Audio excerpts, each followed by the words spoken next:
توحید باری تعالیٰ کے متعلق دوسری چیز صفات باری تعالیٰ۔ صفات کی دو قسمیں ہیں، نمبر 1 محکمات، نمبر 2 متشابہات۔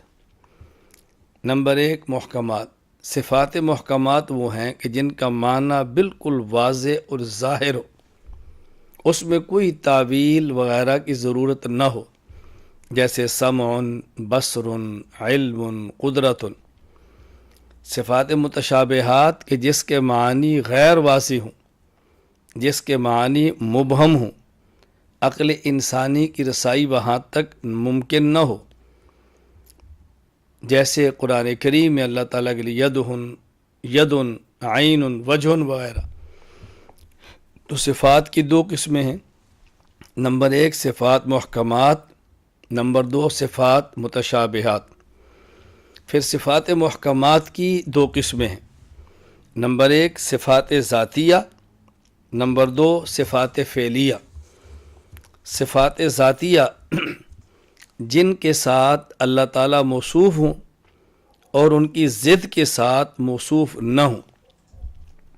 صفات ذاتیہ جن صفات کے ساتھ اللہ تعالیٰ موصوف ہوں اور ان کی ضد کے ساتھ موصوف نہ ہو سکیں، ان کو الصفات بھی کہتے ہیں، اور یہ 7 ہیں۔ نمبر 1 حیات، نمبر 2 علم، نمبر 3 قدرت، نمبر 4 ارادہ، نمبر 5 سمع، نمبر 6 بصر، نمبر 7 کلام۔ اب دیکھو، صفت حیات کے ساتھ اللہ متصف ہے، اس کی ضد موت کے ساتھ متصف نہیں ہو سکتے۔ اللہ تعالیٰ حی تو ہیں، میت نہیں ہو سکتے۔ علم کی صفت کے ساتھ متصف ہے، اس کی ضد جہل کے ساتھ متصف نہیں ہو سکتے۔ اللہ تعالیٰ علیم تو ہیں، جاہل نہیں ہو سکتے۔ اسی طرح قدرت اللہ تعالیٰ کی صفت ہے، اس کے ساتھ متصف ہو سکتے ہیں، لیکن اس کی ضد عجز کے ساتھ موصوف نہیں ہو سکتے۔ اللہ تعالیٰ قدیر اور قادر تو ہیں، لیکن عاجز نہیں ہیں۔ اسی طرح ارادہ کے ساتھ اللہ تعالیٰ متصف ہیں، لیکن صفت ارادہ کی ضد عدم ارادہ، یعنی متحیر ہوں، ایسا نہیں ہو سکتا، متردد ہوں، ایسا نہیں ہو سکتا۔ سمع کی صفت کے ساتھ اللہ تعالیٰ موصوف ہیں، لیکن اس کی ضد سمع، ایسا نہیں ہو سکتا۔ اللہ تعالیٰ سمیع تو ہیں، سمم نہیں ہو سکتے۔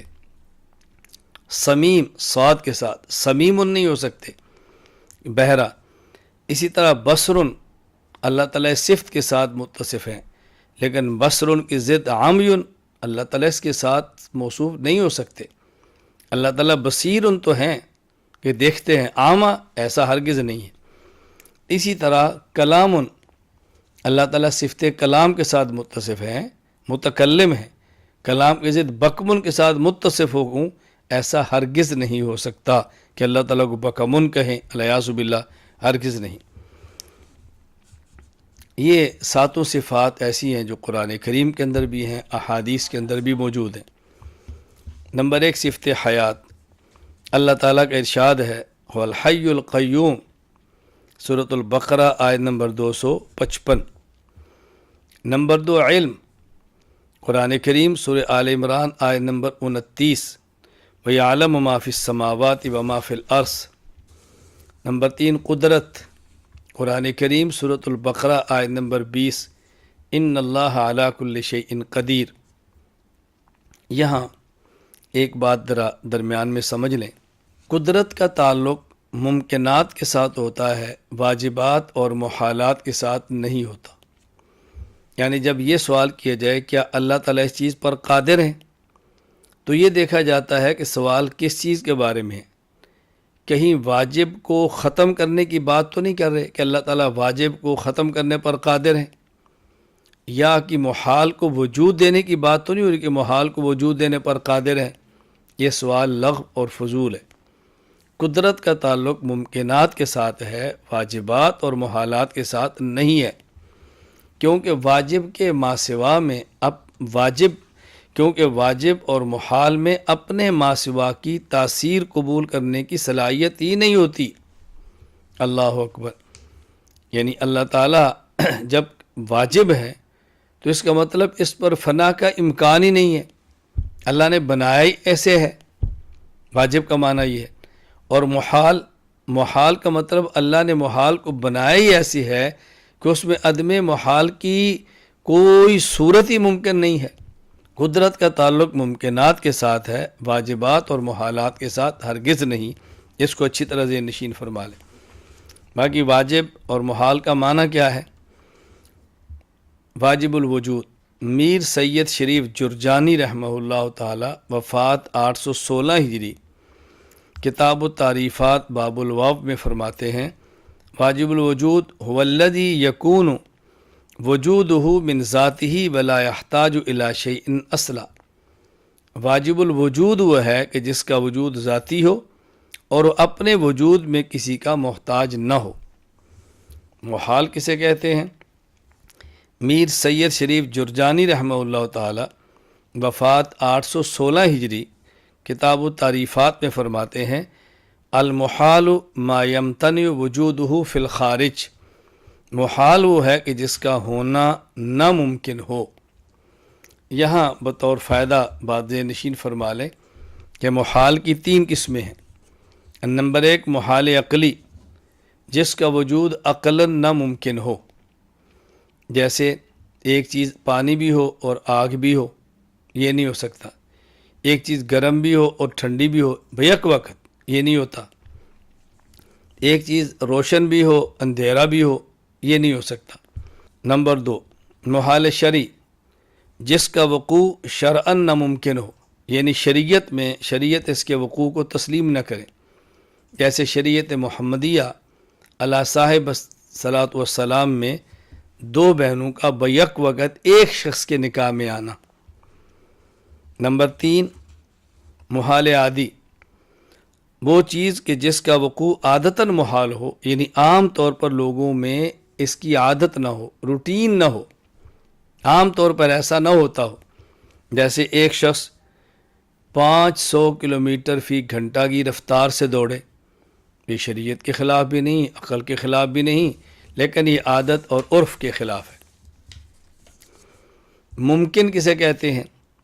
میر سید شریف جرجانی رحمہ اللہ وفات 816 ہجری، کتاب التعریفات پہ فرماتے ہیں لا یقتضی شیئا من الوجود والعدم. ممکن وہ ہے کہ جس کا ہونا نہ ہونا دونوں برابر ہوں، اسے کہتے ہیں ممکن. تو بات چل رہی تھی اللہ تعالیٰ کی صفات ذاتیہ کے بارے میں. نمبر 1 حیات، نمبر 2 علم، نمبر 3 قدرت، نمبر 4 ارادہ.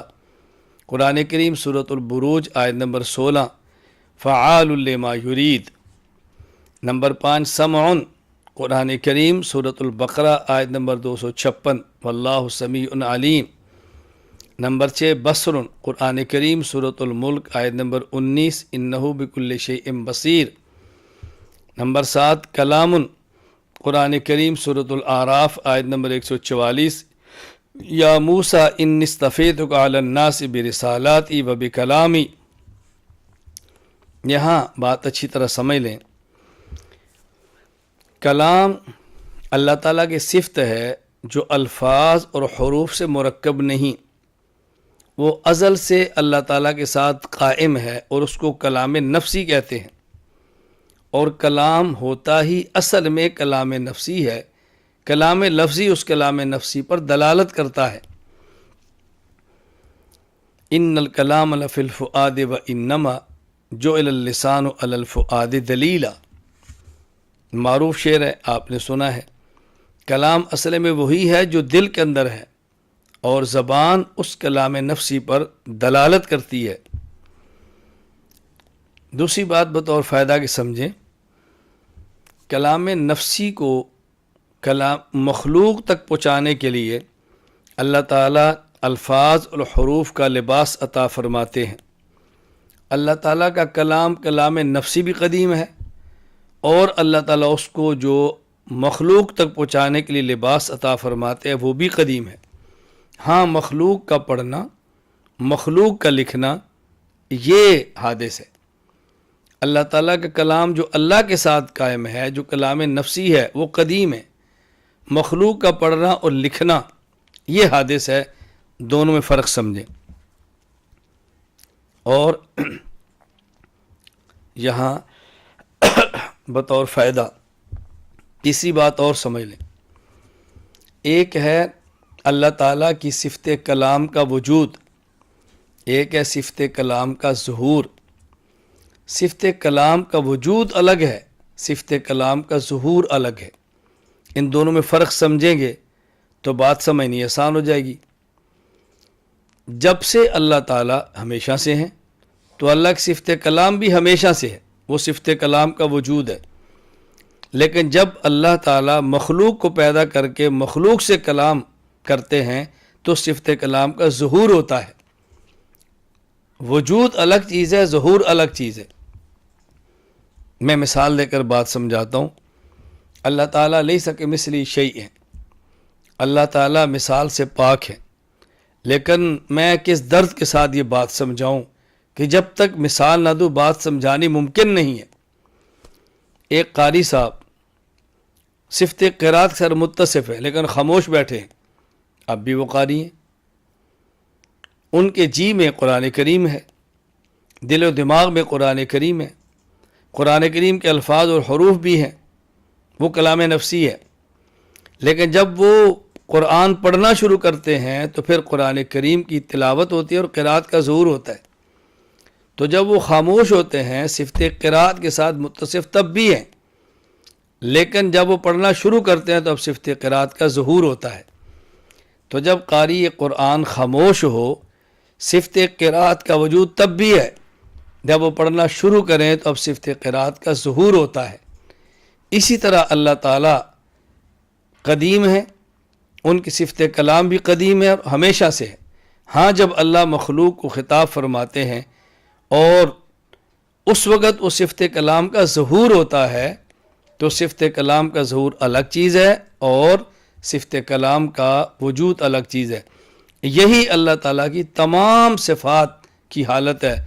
صفت خلق کے ساتھ اللہ متصف ہیں، جب مخلوق نہیں تھی تب بھی خالق تھے، لیکن جب مخلوق کو پیدا کیا تو صفت خلق کا ظہور ہوا، تو صفت خلق کا وجود الگ چیز ہے اور صفت خلق کا ظہور صفت خلق کا وجود الگ چیز ہے اور صفت خلق کا ظہور الگ چیز ہے۔ چوتھی بات بطور فائدہ، قدیم کسے کہتے ہیں؟ میر سید شریف جرجانی رحمہ اللہ تعالیٰ وفات 841 ہجری کتاب التعریفات میں فرماتے ہیں وَيُطْلَقُ الْقَدِيمُ عَلَى الْمَوْجُودِ الَّذِي لَيْسَ وُجُودُهُ مَسْبُوقًا بِالْعَدَمِ۔ قدیم کا معنی وہ جو ہمیشہ سے ہو، جس پہ کبھی عدم نہ آیا ہو، اسے کہتے ہیں قدیم جو ہمیشہ سے ہو۔ حادث کسے کہتے ہیں؟ میر سید شریف جرجانی رحمہ اللہ تعالی وفات 841 ہجری کتاب التعریفات میں فرماتے ہیں الحادث ما یکون مسبوقا بالعدم، حادث سے مراد ایسی چیز ہے جو پہلے نہ ہو اور ان کو بعد میں وجود ملے۔ یہ بات اچھی طرح ذہن نشین فرما لیں۔ صفات فعلیہ یہ وہ صفات ہیں جن کے ساتھ اللہ تعالیٰ موصوف ہوں اور ان کی ضد کے ساتھ بھی موصوف ہوں، لیکن ان صفات کا وقوع اللہ پر نہیں، اللہ کے غیر پر ہو۔ بات اچھی طرح سمجھ لیں، یعنی ایک صفت ہے اللہ تعالیٰ اس کے ساتھ موصوف ہے، جیسے احیاء، اللہ تعالیٰ صفت احیاء کے ساتھ موصوف ہو کر محیی ہے، اور احیاء کی ضد اماتہ، اللہ تعالیٰ صفت اماتہ کے ساتھ موصوف ہو کر ممیت بھی ہیں۔ لیکن احیاء اور اماتہ، امات و یمیت و اماتتن، اس کا وقوع اللہ کی ذات پر نہیں، اللہ کے غیر پر ہوتا ہے۔ یعنی اللہ محیی ہے لیکن حیات مخلوق کو دیتے ہیں، اللہ ممیت ہے لیکن موت کا وقوع مخلوق پر ہوتا ہے۔ اسی طرح اعز یعز اعزازن، اللہ معز ہیں، اذل یذل اذلالا، اللہ مذل ہیں۔ تو اللہ صفت اعزاز کے ساتھ موصوف ہو کر معز بھی ہیں، اس کی ضد صفت اذلال کے ساتھ موصوف ہو کر مذل بھی ہیں، لیکن ذلت اور عزت کا وقوع اللہ کے غیر یعنی مخلوق پر ہوتا ہے۔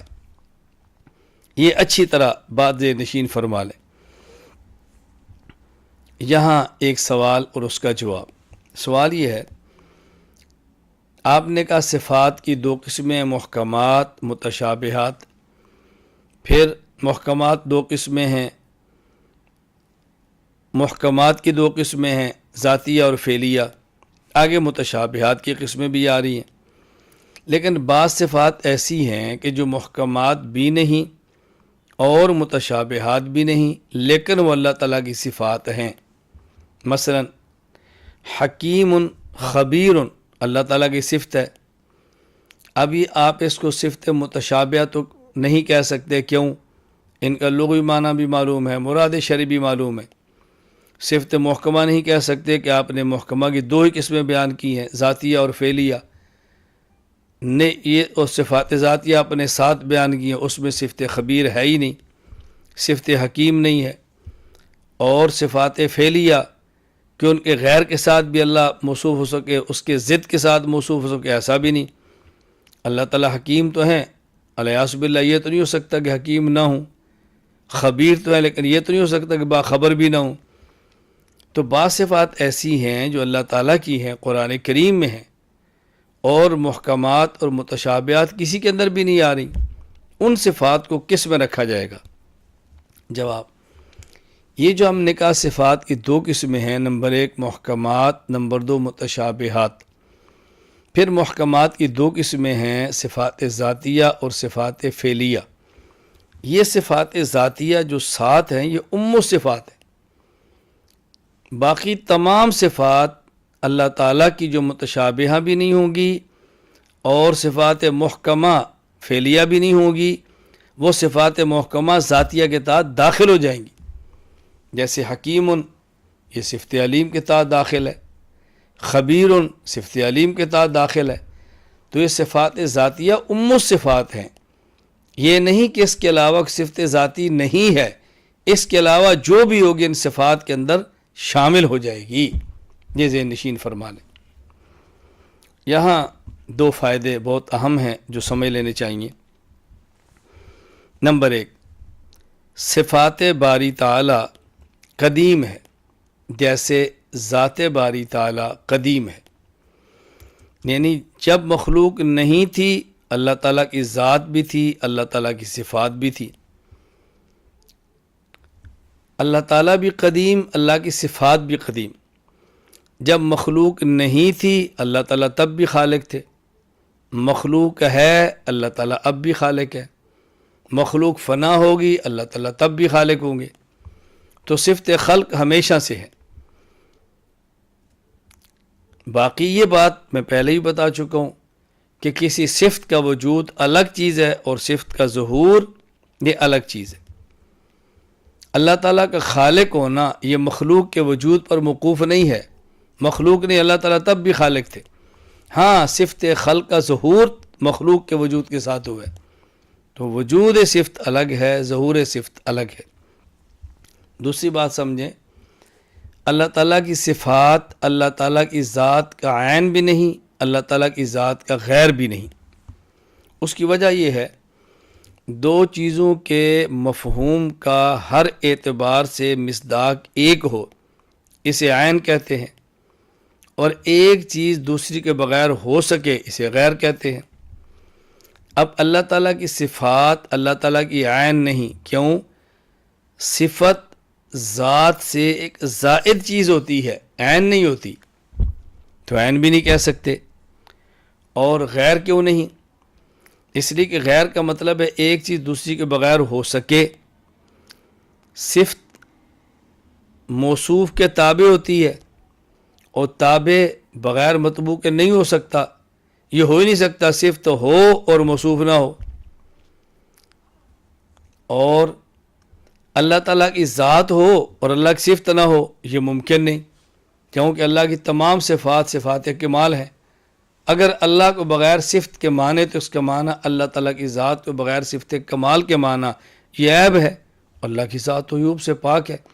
اس لیے صفات باری تعالیٰ اللہ تعالیٰ کی ذات عین بھی نہیں اور اللہ تعالیٰ کی ذات کی غیر بھی نہیں۔ صفات متشابہات کی اقسام، میں نے بتایا کہ صفات باری تعالیٰ کی دو قسمیں ہیں، محکمات، متشابہات۔